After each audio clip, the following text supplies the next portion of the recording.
everyone. I have Dayna with us today from Nettle Valley Farms, and she is going to be discussing Pasture Pigs 101 with us. So I will have us muted, but if you have questions towards the end, let me know and we'll just unmute. Okay, all right. Sorry about that, everyone. So, hey, everyone. I'm so sorry I couldn't be with you all today. My name is Dayna. I'm from Nettle Valley Farm, and yeah, thank you very much to the South Dakota specialty producers for having me virtually here to talk about this. I really wish I could be there. I grew up spending a lot of time in Pierre and Fort Pierre, just because that's where my grandma lived for many years. So, yeah. Thank you for inviting me. I'm going to turn my video off. So, let's see. Oh, I cannot. There we go. All right, great. So let's get into it. Yeah, so we're here to talk about pastured pigs today. Yeah, so I'm Dayna, like I said, and my husband Nick and I are the main farmers here at Nettle Valley Farm. So our whole deal is that we raise and we're a finish-only farm, so we don't farrow. We sell whole and half hogs each fall direct to families within 2.5 hours of our farm. And as you can probably tell from our logo, we're really into biodiversity, we're really into birds and bees, and supporting all the wildlife and pollinators with our pastured pigs. Here's where our farm is. We're in the driftless area of Minnesota. So in that area, right by, we always say we're almost Wisconsin, almost Iowa. So we're way down there. We always joke about how we've got the weirdest property in Houston County. We've got 67 acres, that arc. Can you guys, I think you guys can see my pointer. So we've got this, we keep ruminants down here. We're doing a lot of silvopasture by subtraction with goats. And every once in a while we have it grazed with other ruminants. And here's where we live, and here is where we pasture the pigs. So we rent this area. We own this place, and then we rent some adjoining land. Weird, it's a very weird farm, but we make it work. So just a quick shameless plug on two aspects. We do have an apprentice program that we run through the Savannah Institute. So if you know of anybody who is interested in working on a farm like ours, we're full for this year, but for 2024, we do have availability. And then we also do run an incubator farm program where folks who aren't ready to necessarily buy their own farms or lease their own farms can farm with us and run their own enterprises. So just want to put in a quick plug for that. All the information is on our website, which is nettlevalleyfarm.com. So yeah, a little bit about our story. Nick and I are city kids. We grew up in the suburbs of the Twin Cities. So I fell in love with farming when I was 19, and I used to be a vegetable farmer, but then I made the switch to livestock. And kind of on a whim, I started with 3 large black hogs over the winter of 2015, 2016, and within weeks just fell in love with pigs as creatures. Like, we have a lot in common, pigs and I. We like to nap, we like to eat, we like to snuggle, we're pretty stubborn, so I really jived with pigs right off the bat. And right from the get-go, we knew we wanted to pasture the hogs. And so it was a steep learning curve, but that summer we did start with 10 Berkshire Mulefoots. Had a fantastic time of it. The demand for the pastured pork was through the roof. So that next year, 2017, we expanded to 25 heritage breed crosses, to 40 the next year, and then up to 50 Hamp Durocs. And then, of course, COVID hit. So what many of you probably experienced was that demand for locally grown meat especially just went through the roof. So that's when in 2020 we scaled up to about 73. It was 73 that year, and since then we've worked with Hamp crosses. So we really like the Hampshire breed itself, and so we did some purebred hams. We've done Hamp crosses. Last 2 years, we've worked with primarily Hamp, Duroc, Old Spot, and York crosses. And this year we're already 75% sold out of our hogs, and so we're probably going to scale up to 85. Another cool thing that we do on our farm is that we have a in partnership with Featherstone Farm, which is one of the biggest organic farms in the state of Minnesota. And they basically give us thousands and thousands of pounds of their culled produce each week. So they've got their best stuff for their CSA, second best stuff goes to either processing or the food shelf, and then the pig grade produce that really isn't quite fit for human consumption comes to us. So that's a cool thing that we do. So we're gonna cover a lot today. We're gonna blow through all of this. So let's save questions until the end. Unless Casey, there's a really burning question that's more about clarification as opposed to a big picture question. So we're gonna cover a lot. What we are not gonna cover today is we are not gonna cover farrowing, the process of keeping sows and boars and actually having litters of piglets. In my opinion, this is really more, this is a presentation for beginners, and some of the best advice I ever got when I was getting into pigs was just don't farrow right off the bat. It's really a whole different business model. It's a whole different level of skills. The way a mentor of mine put it was that finishing hogs on pasture, taking them up to market weight, is sort of like your undergrad, and then your farrowing is like your PhD levels. So we're also not going to cover what this would be like in super hot, dry climates, often because precipitation, if you only get 3 inches of rain a year, your forage levels aren't going to bounce back the way ours do in Minnesota, but a lot of stuff we cover today will still apply. We're also not going to talk about winter finishing. This is about during the spring, summer, and fall. So I also want to point out there's no foolproof formula for any of this stuff, and I just want to invite you to help yourself to many grains of salt. This is what has worked for us over the past, 9 years. I guess we're coming into our 9th or 10th year, and I just want to invite everyone to bring a real spirit of curiosity and inquiry and constant observation and experimentation. What works for me could work on your farm, and could work, and for the folks who are working for agencies that work with farmers. None of this is an equation that you can just plop down anywhere. It's all got to be in the context of who the farmers are, what their financial context is, what their land is like. So and also I think I'm on the cusp of advanced beginner and moving my way into beginning intermediate farmer. So this is just what I have learned so far. What I always tell folks when they're thinking about adding a new farm enterprise is just make sure you know why you're doing this. As this pig is inviting us to ask, what is the point of all of this anyways?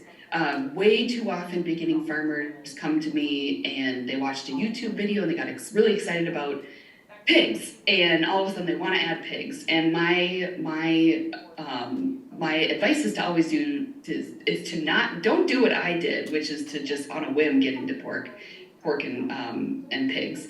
Really think through, like, why are you doing this? Are you trying to add a profitable farm enterprise? Do you want to do land clearing? Is what you want just cheap meat? Meat for your family, agritourism, waste stream utilization? There's a whole lot of holistic management planning resources out there, and if anyone's curious about those, just shoot me an email. It's just nettlevalleyfarm@gmail.com, and I can send you a list of those. We don't have time to go into it today, but this has been an extremely valuable part of our farm planning journey, and so I want to encourage everyone to look into that. You gotta know your why with pigs, because they are tough in a way that a lot of other enterprises are not tough. For instance, I hear a lot of the times, you really you have to honor the pig's nature and what a pig has evolved to be and to do versus other species. I cannot tell you how often I hear, oh, Dayna, I heard about this amazing breed of pig on the internet that it doesn't root, and it only grazes, and it doesn't eat any grain. And usually my answer to that for beginners anyways is like, yes, that is called a sheep. A livestock that doesn't have a feed bill, and it thrives only on forage. Yeah, that's a ruminant. And I'm sure everyone in the room already knows about the difference between omnivores, monogastrics, herbivores, and ruminants. But just in case, a quick overview, we are omnivores. We have, when we're monogastrics, we have one stomach. We need a wide variety of fats, carbs, proteins, to thrive. It'd be like, and trying to force a pig or a person to eat only salad for the rest of their life. Maybe they would survive, but they're certainly not gonna gain weight, and they're not gonna thrive. Versus herbivores and ruminants with all of those different stomachs have evolved to thrive off of forage alone, just like that goat on the right there. So I would just say, as a beginner, you want to make sure you're planning your enterprise, adding this enterprise, and you're planning for a feed bill. Yes, there are farms out there who raise pigs on pasture and don't feed grain, like Walt at Sugar Mountain Farm out in Vermont. There are a couple other folks out there, but if you scratch beneath the surface, there is always some sort of special circumstance. Like they've got unlimited whey, or they've got genetics that they've been working on for 40 years, plus they've got spent brewer's grain or something. There's always a special circumstance. So what I encourage folks to do is just as a beginner, honor the nature of the creature that you're working with. You're just right off the bat, you're gonna have a feed bill, and it's probably gonna be pretty high. Our feed bill is like $800 to $900 a ton right now. Granted, we do an organic pea and barley feed that doesn't have any corn or soy. But so I just want, right off the bat, I want you to think about that. And also before you add pigs, I do want to warn folks, they can be just very uniquely challenging. They, like this pasture on the right here, what happened here, this is back in the day when we didn't have a sacrifice area to take them off to, they can absolutely liquefy a pasture in just a few days.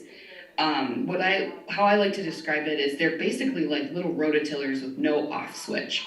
And as we all know from gardening, if you get an inch of rain, you would not go out and start trying to rototill. And so they can really be hard on soil structure and soil health, and do some damage. Also, unlike other kinds of livestock, there is so much poop. So much poop. A 300-pound sow, for instance, poops like 25 pounds a day, and pigs themselves don't smell, but their poop is quite smelly. It's the closest thing to human poop. So you gotta know that. You gotta plan for that. I actually think ruminant poop smells just fine, but pig poop, it's a horse of a different color. They're also very strong and curious and easily bored, and all that told, it means that they can be quite destructive and extremely hard on your equipment. And they're very smart, which also means they're very trainable, but they can outsmart you. And also there's just a higher potential for injury when you're working with hogs. Very strong jaws. They explore via their snout and taste. And so it's much easier to get a bite injury from a pig than it is from, say, a goat or a sheep. And also they're not exactly herd animals. They're in this weird middle category, they're not predators and they're not prey. So you have to have sort of a higher level of livestock handling skills to work with pigs. But I don't want to scare you off completely. They are so glorious to have on the farm if you've got your systems dialed in and you're prepared for pigs as they are. And they're so delicious. They're in huge demand. I mean, the difference between a pastured pig and a confinement raised pig raised on concrete over a manure lagoon, you can't compare it. We like to ruin grocery store pork unfortunately, we've ruined grocery store pork for a lot of our customers. And also they can be amazing at converting waste, like what we use, into pork, but there's a lot of caveats on that one. So we'll save that for a little bit later, but we will come back to it. So yeah, respect the nature and needs of the pig itself and ask yourself before you get pigs, do you actually want pigs? Or is what you're imagining maybe a better fit for goats or sheep or cattle? And then do you actually want pigs, or is it just that you want pork? I know a lot of smaller farmers can fall into this trap of thinking they have to do everything themselves. Like, if I want good bacon, I have to raise pigs. Like, actually, no, you don't. Probably the odds of There being a really amazing dialed-in pastured pork provider within a couple hours of you, where you could buy a whole or a half hog, is probably pretty good. I'm always encouraging folks to not think of sort of rugged individualism as the key to resilience. Like, I really think that resilience and sustainability is about how many neighbors you have good relationships with, and who let's all just do the stuff that we're good at, and then trade with our neighbors, and support them doing the thing that they're good at. So today, let's just assume that you want amazing meat for yourself and a profitable farm enterprise. So why pasture finished pigs? You're attending this session, so you probably don't need me to go into too much detail about why pasture finishing pigs is the better option, as opposed to confinement feeding or deep bedded finishing. So pig health and happiness, I mean, you have not lived until you have seen a pig do zoomies on fresh, lush pasture. I mean, you really haven't. It's beautiful. They're so happy, and they taste so good. And then also potential farmer happiness. I mean, it's these are the living conditions. Being in this field with the pigs like this, that's the way I want to spend my days, as opposed to inside in a barn. The flavor is amazing. They get tons and tons of exercise, which leads to a beautiful dark red meat. You know, pork is not the other white meat. It's not supposed to be. And you get a lot more intramuscular fat, which, AKA, that's marbling, and that's where the flavor really comes from. You have the potential for soil health improvements if you really dial in your system. They do have some land clearing abilities, but I only recommend that very cautiously. And they can be a great in use for marginal land or pasture renovation. Also, the stuff that pigs want to eat also can double as pollinator and wildlife habitat. Also, pasture finishing pigs is going to mean that there's a lot less odor. So again, please think through the following things before getting your pigs. Don't be like me. Learn from my mistakes. There's tons of really good resources out there. There's Farminars from Marble Seed, Practical Farmers of Iowa, FACT, Sustainable Farming Association Minnesota. I'm sure the specialty producers of South Dakota have good resources as well. There's books, there's podcasts, there's actually some surprisingly helpful pasture pig groups on Facebook too. Also, go through this community services checklist before you get your pigs. Where are your knowledgeable neighbors and your emergency helpers? If you've got a pig out and broke its leg on Sunday night, who are the people who are gonna come out and help you? Do you have a meat processor with dates? Call the processors around before you get your piglets. A cull processor too is helpful, so somebody who maybe can butcher on the farm if you've got a pig that stops growing, and that would probably just be meat for yourself. But that's a good person to have a relationship with before you get your pigs.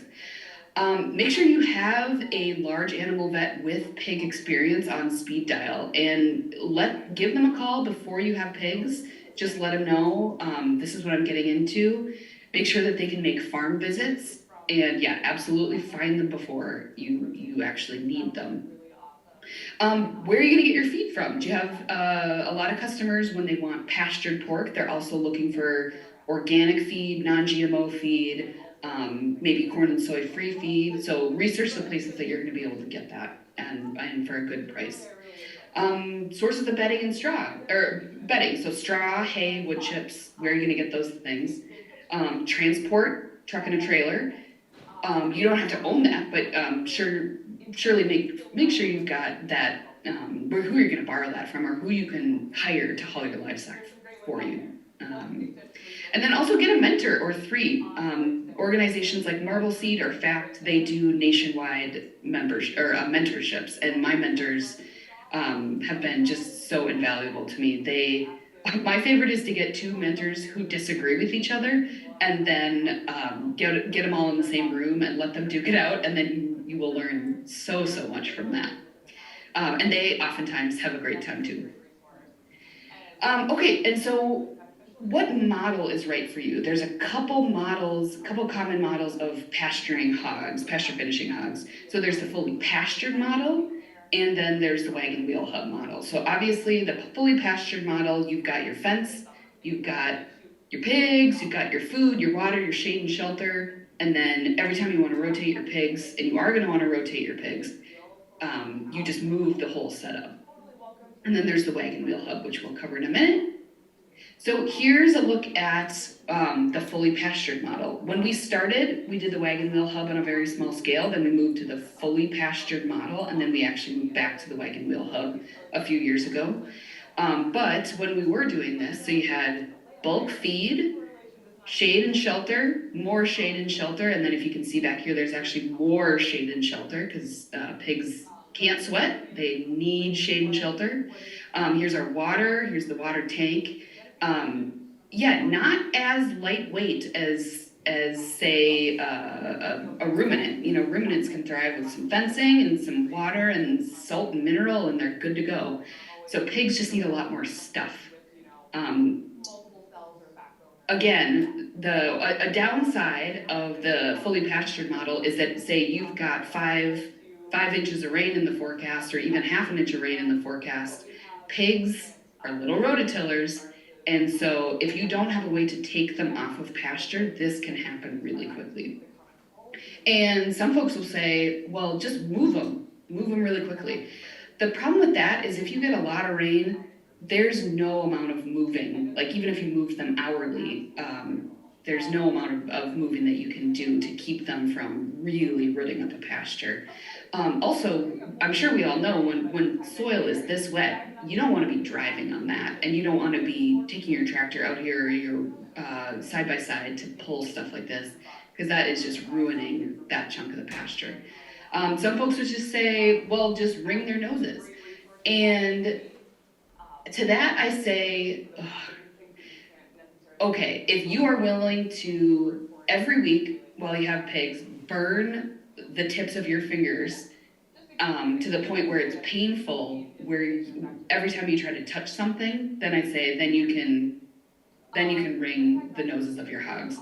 That's kind of the equivalent. I mean, pigs live their entire lives through their noses and their sense of smell and their ability to root. And to take that away from them, it's just cruel in my opinion, even if it makes them a little easier to manage. And oftentimes, even if you don't have a strong opinion on the matter, oftentimes your customers will. So I would say avoid that. So yeah, a lot of pros and cons with the fully pastured model. It's really easy entry for beginners. Works great with small numbers. Some people do use it successfully with really large numbers of hogs. I'd look up J&L Green Farm. He's down in, I believe, Virginia. And he does it with hundreds, if not thousands of pastured hogs. And he's really got it dialed in. And he definitely makes it work. It's extremely mobile, especially if your pigs are trailer trained. You can even take it between different farms, the model.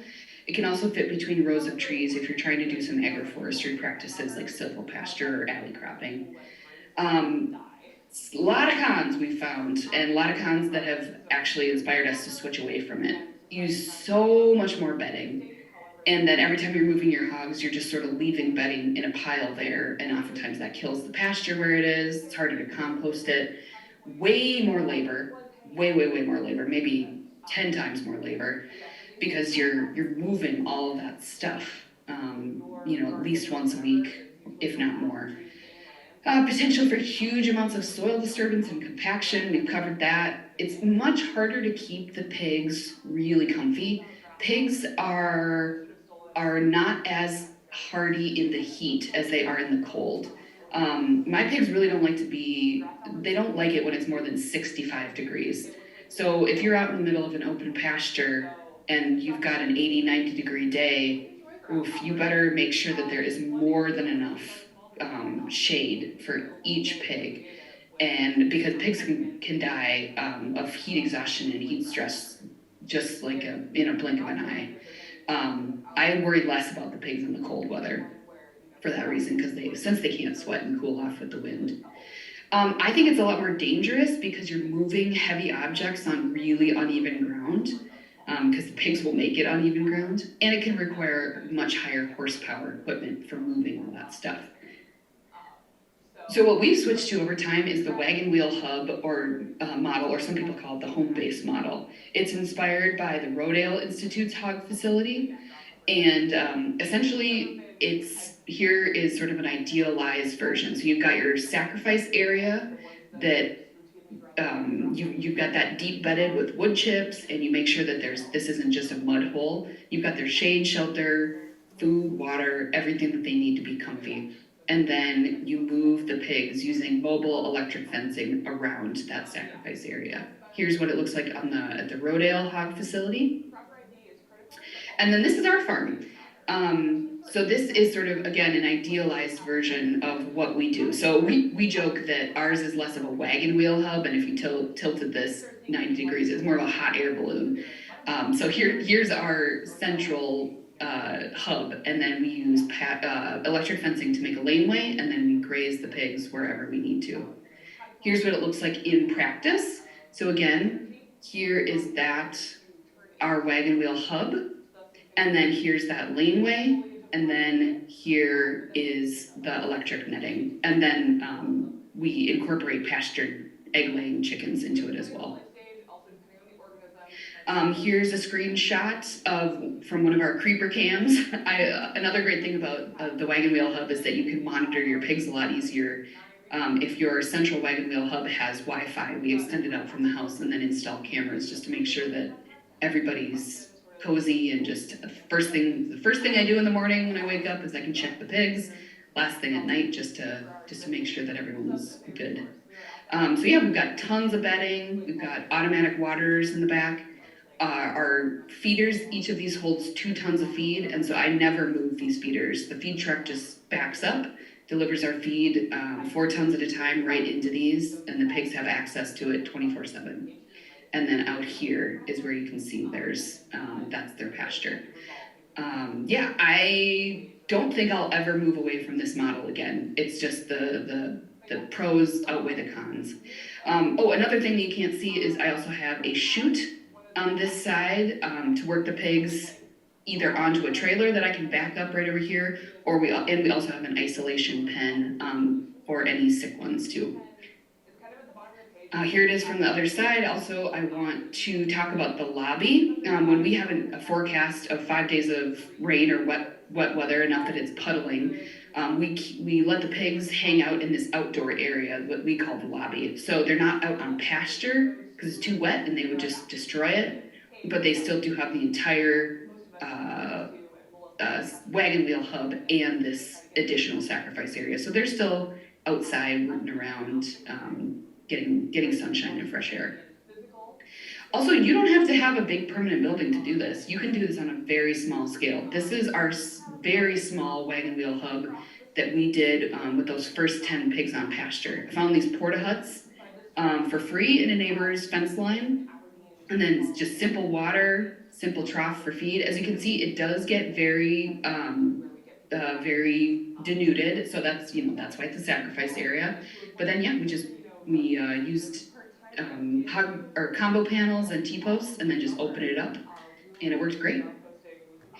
So obviously I'm a little biased. There's a lot of pros versus the cons in the wagon wheel hub model. So primarily you are able to keep the pigs off of your ground when it's wet. And wet is going to be different for everybody, but for us, it's when I can go out and when just walking around, it's squelching mud anywhere in the pasture. So it'd be like hugging for a ruminant. So much less labor, so much less labor. Less bedding too, and the bedding that we do use gets composted. So I can add some in areas that are getting a lot of manure and urine, and then I can scoop that up and actually intentionally compost it as opposed to just leaving it out in the pasture. You could probably do a wagon wheel hub without really any sort of equipment, since you're not moving your feeders and you're not moving your waters. So we do this, now that we have this model, we do use a tractor with a brush hog behind it to mow fence lines, and but then you're just walking around with your fencing. It's so much easier for surprises, both your surprises and theirs. You know, say if you break your arm all of a sudden and you're the main farmer on your farm, it's so much easier to close the pigs into the wagon wheel hub, the home base, and then you don't have to worry about them because you know they're comfy, you know they're cozy, they've got food and water. It's so much easier than quick training in somebody else who knows how to move electric fence or monitor electric fence. Um, Also say if it's easier if there's a pig surprise. So you see a pig out on pasture who's limping or has some sort of injury. You herd the pigs back into the wagon wheel hub, and you close the gate, and then you can more easily sort that pig off into your hospital pen that's adjoining, or maybe you sort it onto a trailer to take it to the vet, or just anything. Maybe you take it to your cull butcher. All of that stuff is really hard to do when you're out on in a fully pastured model and you only have electric fence. My husband one time was helping me, and we were trying to sort a pig onto the trailer to get it some help, medical attention, and it backed up into the electric fence and gave it such a shock that it then bolted. It flipped my husband over the sorting boards and ran off, and I actually don't think we were ever able to get it on that trailer. So just much more difficult when you have surprises. Also, yeah, bulk feed is an option, a much easier option, and that'll save you a ton of time and money. Definitely some cons. So you do get the compaction and bare ground in those higher traffic areas. We'll go back, I'll show you that. So in this area, however, you're not getting the same kind of compaction you would if you were moving all of that stuff around on the pasture, because those would be areas of high compaction as well. They do have exposure to soil with potentially higher parasite egg counts. There's a question mark there just because I've got a lot of questions about pigs and parasites. We're doing an on-farm trial right now comparing chemical dewormers and all natural dewormers. And the more I learn about pigs and parasites, the less I am sure about them just as a whole. That's a whole other presentation. But yeah, I'll put a question mark there. It can be a lot less mobile. Obviously, if you're installing some sort of, if you're building a permanent building, or maybe you are even building a little sacrifice area with T-posts and cattle panels, that's harder to move than say just electric fencing. A pro that I didn't put on here, you need so much less fencing because when you are doing a fully pastured model, you gotta have at the very least, enough fence for 2 full pastures. Because when you're moving from one into another, you need enough fence for both. Here, you just take them off a pasture, close them into the wagon wheel hub, entirely take down your fence and set it up in a new spot. Another pro of the wagon wheel hub is that with the fully pastured model, you really need to do sequential grazing. So like they really need to go from one pasture to the pasture right next to it, unless you build a laneway in between pastures that are far away. With the wagon wheel hub model, you take it completely down, and then you set up another new pasture in the laneway wherever you want. So that can just be a much more nimble way of grazing your ground. A con, less mobile, and then also fly and manure management is definitely, you're gonna have a lot more flies just because you're not fully moving the pigs from one area to another. And unless you're cleaning out the barn every single day, the flies can build up a little bit. So that's sort of our learning curve right there. Steve Dybel from Wisconsin at Golden Bear Farm, he has this mobile wagon wheel hub. Highly recommend checking him out. He's got these custom-made panels that are really, really fantastic. And he's also just another person who I really admire in the pastured pig world. So finding feeders, let's talk about the pigs themselves. So I know it's a little sacrosanct, but don't worry about the breed at first too much. I know they get excited. They see some video on YouTube about maybe coonies or American guinea hogs or Idaho pasture pigs, and those are going to be a lot more expensive to start with, and all three of those are much slower growing pigs, and when you're first getting started, you want to just know, do I like pigs as a creature? What I would mostly focus on when you're looking for breeds is just lard breeds versus meat breeds. And so meat breeds are like Hampshires, Yorkshires, Berkshires. Just make sure that they're a bacon pig versus a lard pig like a Mangalitsa, Cooney, American guinea hog that are gonna be slower growing and have a lot more lard versus meat.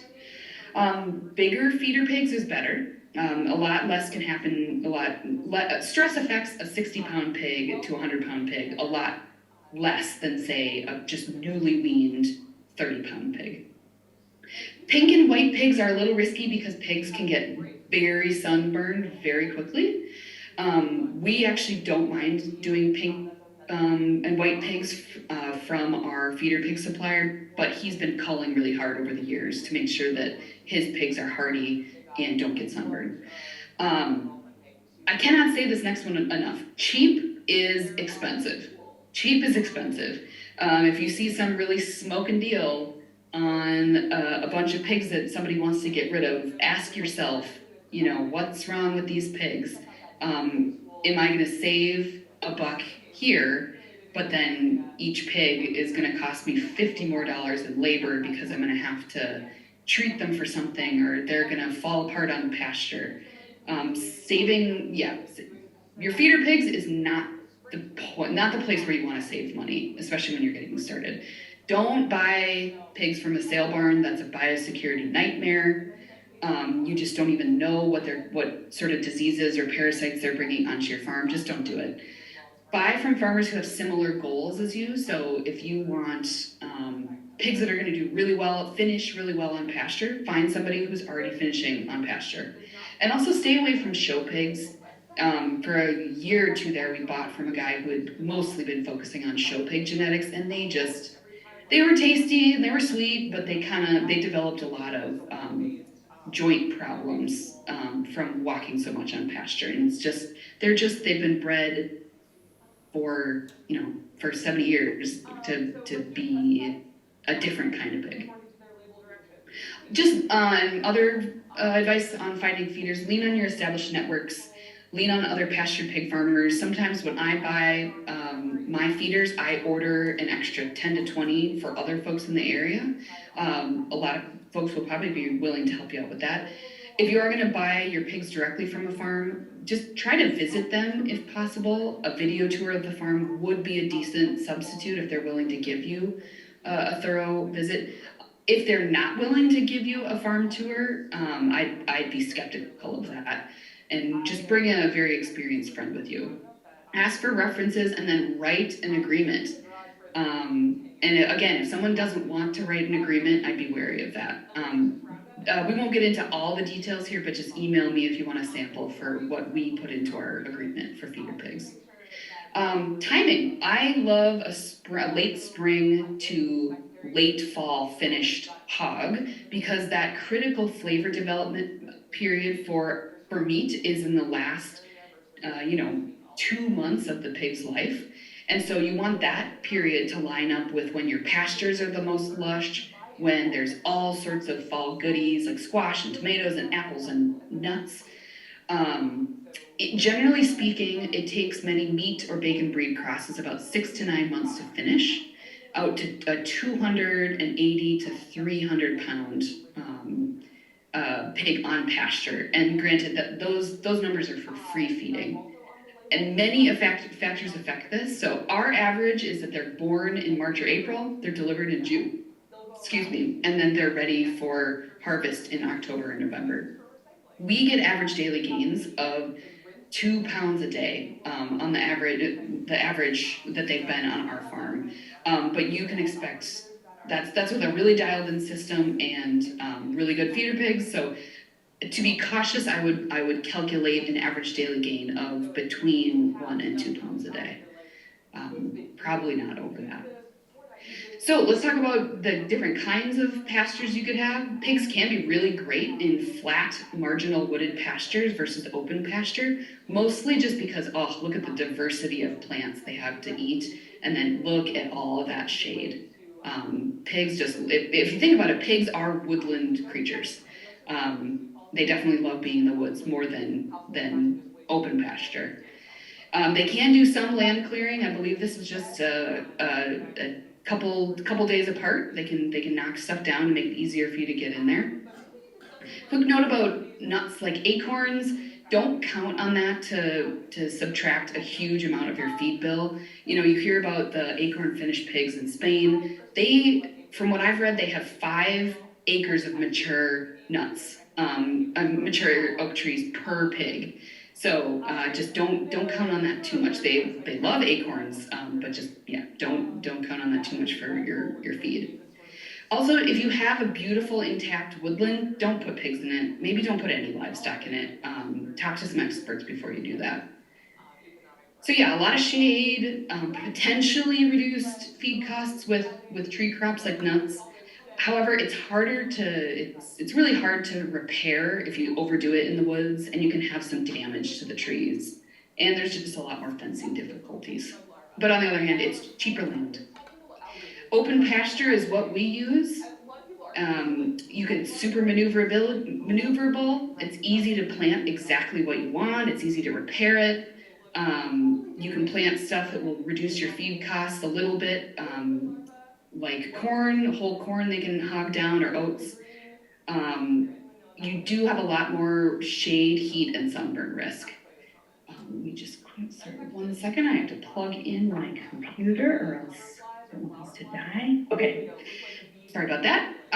It's also on the con side. You know, maybe you could be using that land for something else, and it's more expensive. This is just an example of what we plant. We love planting stuff that's also really great for pollinators. I can share this list with you offline if you'd like. For perennial pastures, we love using deer plot mixes because if you look at it, it's all legumes, soft grasses, alfalfa. This is all stuff that pigs love. Love, love, love. Orchards, I don't have any experience with it, but if you want to look up Eliza Greenman at hogtree.com, she does. She's kind of the pigs in orchards person. The ideal scenario for pigs is to have that wagon wheel hub model and then intentionally plant trees for shade and feed. That's the ideal model. And check out the Savannah Institute for more resources on silvopasture. Again, Eliza Greenman, I would highly recommend if you look her up. She is planning out a system where she would entirely be able to feed pigs off of minimal grain and then fruit and fodder. So she's just a really neat farmer. Overall forage tips, you want to go for diversity. Pigs get bored, super bored. Your soil health really benefits from high diversity seed mixes as well. Experiment with patches. If your pigs root up a spot too much, throw some seed down like oats, buckwheat, annual ryegrass, and have fun with cheap seeds like sunflowers and pumpkins. And just don't forget, weeds are forage too. My pigs love, love, love dandelions and jive and ragweed. As far as when you rotate your pigs, that's going to be based off of observation. So you're going to have to look and see how much bare ground and unevenness you're comfortable with, how much compaction, check the forage availability. If the ground is wet, you're going to have to move them a lot quicker. And then when you rotate them off, give it at least a month of rest. We really shoot for a year, so in between grazing. So we hit it once or twice a year at the most, and then we give it a year of rest. And this is a big question, how many pigs per acre? So we do no more than 10 pigs per acre. So essentially, if I've got 8 acres available to graze, we don't do any more than 80 hogs. This year we're gonna be grazing about 17 acres with 80 hogs, but that's with the wagon wheel hub. So start conservatively. So do 3 to 4 per acre if you're doing that fully pastured model. And then 5 to 6 per acres with the wagon wheel hub. Start with fewer pigs than you need. Again, very much focus on your shade and shelter. Simple is fine. It doesn't have to be anything fancy. This we just built with some cattle panels stretched between or hooped between a wooden frame and then some tarps on it. I do like to use the 9 Ranch standards of 7.5 square feet per hog that's over 112 pounds. And so you just really have to have enough space for every pig to lie down and be dry and out of the mud and then out of the elements. That'll keep them comfy. Yep, again, doesn't have to be fancy, but again, this is just enough space. You can also use hay wagons, but just watch out for valve stems and wiring. They will rip that right off. As far as bedding, just a good rule of thumb is use a lot more than you need, because even on wet days when you've got them closed off of the pasture, they love to root around, and that's going to keep them really comfy, cozy, and happy. Water is huge. Water's a limiting element. So if your pigs are thirsty, they're not going to eat. And if they're not eating, they're not growing. So always make sure to have enough fresh water. I just add this picture because it's this is our hospital pen. But pigs, when you have open sources like this, they will immediately jump in it and get it gross. So I really have a fondness for nipple waterers. So this is what I recommend, even a 55-gallon drum with these nipple waterers plus bulkheads from Trojan. Those are great. You can even put them in a 170 or 275-gallon IBC after you cut the top off. Here's one out on pasture. They're pretty easy to move once you've drained them. Here's Steve Dybels from Golden Bear Farm. This is what he does. I believe he's got plans for those on the internet. These waterers, some people love them. They're not my favorite. They've got these annoying spots on the side that you can't easily access to clean out. And every time a pig sticks its nose in there, it's sticking its snout, which is full of dirt, feed, I'm sure poop, just everything possible. And then once it gets into here, you just, within a day or two, it's got a layer of nasty anaerobic muck. So I would not recommend those. The wallow question. Pigs do love to wallow, especially because it's hot, and when it's hot, they love to cool off. However, this causes a lot of soil compaction and damage. So we don't actually allow our pigs to wallow. There's some disease concerns in there too. A happy medium is you can have mobile wallows, like what Steve uses. Our compromise is that out in that lobby space, when we have really hot days, we spray them down with a hose multiple times a day. That seems to work great. Feed basics, we're gonna blow through this. Plan and budget for about 1,000 pounds per pig, even though they're on pasture. So ours still eat an average of 840, 850 pounds of feed to get them from a live weight of 60 to 290. And get some pre-season deposits, and that'll really help with the feed bill. Don't rely on waste streams or garbage feeding. Especially don't rely on anything that has meat in it if you're going to sell your pigs. That is federally illegal. And pork flavor comes from what they eat. So stay away from really strongly flavored stuff like fish meal. We don't feed any fish meal, or some people are like, oh, I've got this free source of carb. Don't feed them that.